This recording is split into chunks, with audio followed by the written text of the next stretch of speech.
Pagare le tasse comunali arretrate senza sanzioni o interessi di mora, la cosiddetta rottamazione delle cartelle. È il provvedimento passato in giunta comunale che permetterà ai triestini, imprenditori e semplici cittadini di mettersi in regola. La misura è stata illustrata dall'assessore comunale al bilancio Everest Bertoli insieme al sindaco di Piazza e ai capigruppo di maggioranza del Consiglio comunale. Proprio da più componenti del Parlamentino, infatti, erano arrivate proposte in questo senso dopo la legge di bilancio che ha delegato ai comuni le decisioni in materia. Negli ultimi 5 anni in questo paese, in questa città, si è abbattuto il Covid, si sono abbattute 2 guerre ed è facile insomma che dell'attività economica, anche delle persone, possano essere andate in difficoltà col pagamento delle tasse e delle imposte comunali.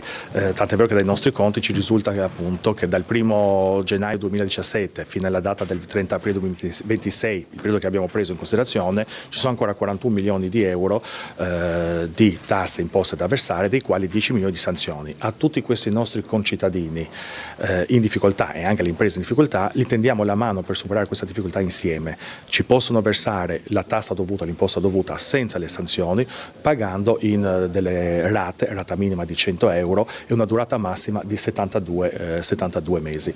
L'azione di riscossione che esclude le sanzioni riguarda le tassazioni ICI, IMU, TASI, TARSU, TARES, TARI e ICP, quest'ultima l'imposta comunale sulla pubblicità, relative al periodo che va dal 1 gennaio 2017 al 30 aprile 2026. Dopo il passaggio nelle circoscrizioni, la misura passerà al vaglio del Consiglio comunale per permettere dunque l'invio, contribuente per contribuente, di una specifica comunicazione a mezzo posta, dunque le tempistiche di adesione. Tempi di adesione per chi deciderà di scegliere questa formula agevolata: dal 1 luglio al 30 novembre si potrà rivolgere presso gli uffici dell'Esato ad aderire a questa proposta e ognuno saprà anche quanto deve versare e quanto risparmierà in sanzioni grazie a questo provvedimento.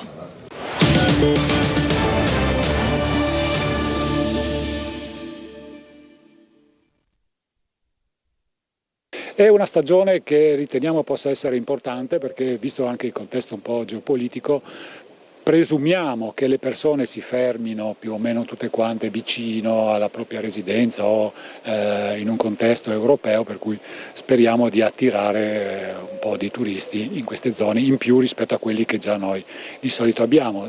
Venerdì a Grado verrà inaugurata la stagione balneare. L'Isola del Sole si sta preparando ad accogliere i turisti, peraltro i primi vacanzieri già si vedono e lo fa con la consapevolezza che quest'anno qualcosa potrebbe cambiare. La situazione di crisi internazionale fra guerre e aumento dei prezzi per i trasporti tenderebbe a favorire un flusso turistico nostrano, con regionali che opterebbero per un soggiorno all'Isola d'Oro piuttosto che affrontare viaggi incerti. Soprattutto se perdurerà questo stato di agitazione, la guerra eccetera, problemi con i carburanti, problemi con i voli possono consigliare gli ospiti, i turisti a rimanere entro una certa cerchia rispetto al proprio territorio di appartenenza, per cui contiamo di avere qualche presenza in più sicuramente di italiani, di austriaci, dei nostri vicini, insomma.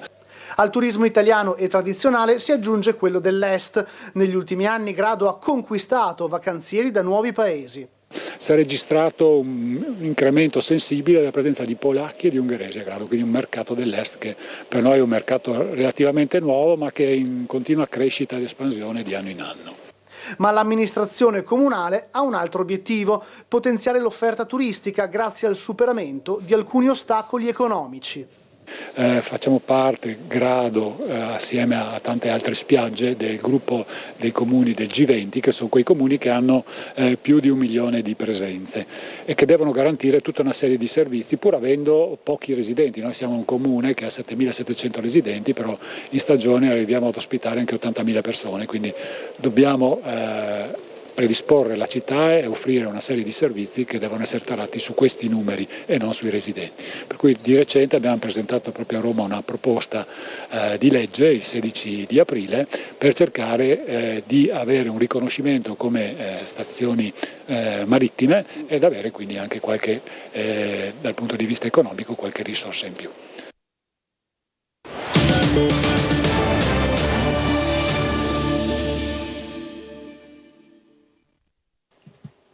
Un 35enne residente a Grado è stato arrestato lo scorso 10 dicembre nell'ambito di un'operazione condotta dal Comando Provinciale dei Carabinieri di Gorizia, a seguito della quale altre 5 persone sono state deferite a piede libero. L'uomo deve rispondere di un totale di 12 capi di imputazioni, reati di estrema gravità. L'indagine si è sviluppata in seguito al ritrovamento nel giugno del 2024 del cadavere di un 43enne, il cui decesso era stato causato da un'overdose di eroina combinata con il consumo di cocaina ed alcol. Analizzando meticolosamente i dispositivi digitali della vittima, in particolare la corrispondenza WhatsApp, i carabinieri sono risaliti ai contatti serrati dal linguaggio criptico ma decifrabile con la persona poi arrestata. L'indagine ha assunto, a partire dai primi mesi del 2025, una portata vasta e strutturata, che ha monitorato i contatti fra l'allora ancora solo indagato e numerosi clienti, svelando il gergo alla base dei contatti, ma anche il modus operandi grazie ad appostamenti e pedinamenti. Il sistema di spaccio era gestito direttamente dal 35enne dal proprio domicilio. Una busta di plastica appesa al cancelletto della sua abitazione fungeva da sportello clandestino. L'acquirente arrivava, infilava la mano nella busta e ritirava lo stupefacente. Per rifornirsi della droga, l'uomo aveva ideato una serie di modalità particolari. Parte dello stupefacente arrivava attraverso viaggi programmati verso stazioni ferroviarie, altre volte si rivolgeva a complici che fungevano da autisti, persino di corrieri professionali ignari del contenuto dei pacchi. Inoltre il 35enne utilizzava Telegram, anche in questo caso attraverso un linguaggio cifrato. Un coetaneo dell'arrestato è stato identificato quale anello cruciale del traffico, e spesso egli recuperava la droga presso i fornitori in cambio di una sorta di mancia monetaria. Anche la fidanzata dell'arrestato risultava coinvolta. I militari l'hanno infatti sorpresa mentre nascondeva in bocca dosi di eroina. Altri sequestri hanno riguardato stupefacenti occultati all'interno delle autovetture. Oltre all'hashish e all'eroina sono stati recuperati metadone, MDMA e dosi della droga dello stupro, bilancini, strumenti di precisione e ingenti somme di denaro in contanti. La procura di Gorizia, titolare dell'indagine, ha ritenuto necessario l'arresto non solo alla luce dei gravi indizi di colpevolezza raccolti, ma anche perché era emerso un inquietante pericolo di fuga, oltre alla reiterazione del reato. L'uomo infatti aveva intenzione di lasciare il nostro paese per il Sud America.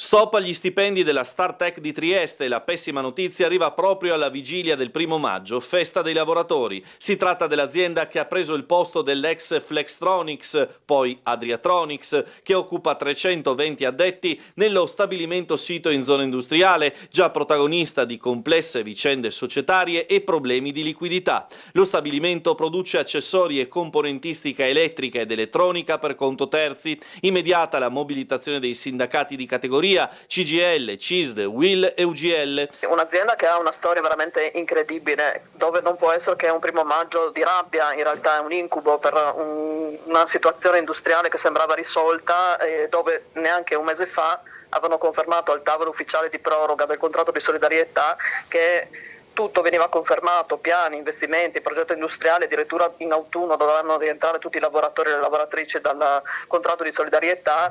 Invece abbiamo dovuto registrare a ritardo del pagamento degli stipendi che c'è un tema di cambio della compagine societaria e quindi è a rischio l'intero progetto. I lavoratori e le lavoratrici vivranno un 1° maggio da incubo. A stretto giro la mobilitazione della Regione Friuli Venezia Giulia per voce degli assessori regionali al lavoro Alessia Rosolen e alle attività produttive Sergio Emidio Bini. Preso atto, scrivono in una nota, delle comunicazioni aziendali in merito alla temporanea impossibilità di versare le retribuzioni del mese di aprile, incontreremo già nella giornata di lunedì 4 maggio, insieme al Ministero delle Imprese del Made in Italy, il legale rappresentante di Startech Trieste per un urgente aggiornamento circa la situazione dell'azienda e le criticità che sono emerse nell'ultima settimana. Martedì invece l'incontro in azienda con le rappresentanze sindacali. È una brutta notizia, ci hanno comunicato esserci un problema attualmente di liquidità dovuto a uno sbilanciamento anche tra gli investimenti effettuati e ovviamente anche le partite, insomma le entrate dell'azienda, quindi questo è quanto è stato comunicato alle rappresentanze di fabbrica, cosa che sicuramente ci ha posto prima di tutto questione che abbiamo condannato immediatamente perché è necessario che venga ripristinata immediatamente la regolarità retributiva dei lavoratori, ma ovviamente ci ha posto in allarme circa insomma anche la verifica di quello che è il progetto industriale che è stato presentato, ricordiamo, solo insomma, non sono passati tanti mesi, parliamo di settembre del 2025, quindi ci siamo attivati, abbiamo chiesto immediatamente un incontro alla proprietà, cosa che si verificherà martedì mattina.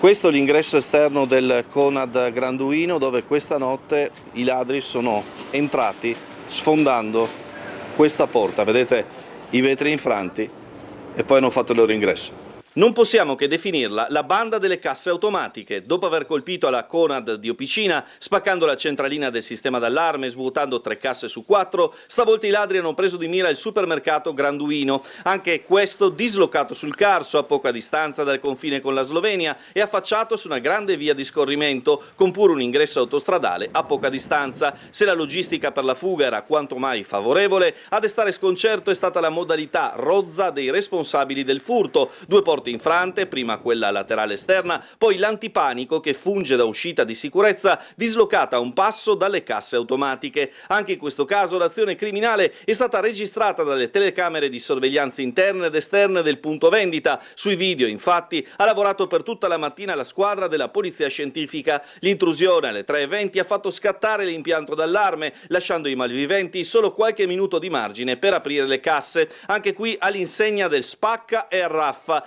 riducendo in 1000 pezzi serrature, sportelli e altri impianti collegati. Non è ancora chiaro l'ammontare esatto della refurtiva, ma sarà certamente superato dalla conta dei danni provocati e le conseguenti necessarie riparazioni. Mentre l'esercizio commerciale, dislocato sul sedime dello storico Bar Bianco, questa mattina ha aperto regolarmente. Tra le 1000 domande dei clienti allarmati dai nastri di delimitazione della polizia, si sono svolte le indagini del commissariato di Duino e gli altri accertamenti tecnici del caso. Oltre a lavorare sull'identità dei ladri, a patto che fossero riconoscibili e non a volto coperto, altre informazioni utili potrebbero emergere dai mezzi a motore utilizzati per la fuga.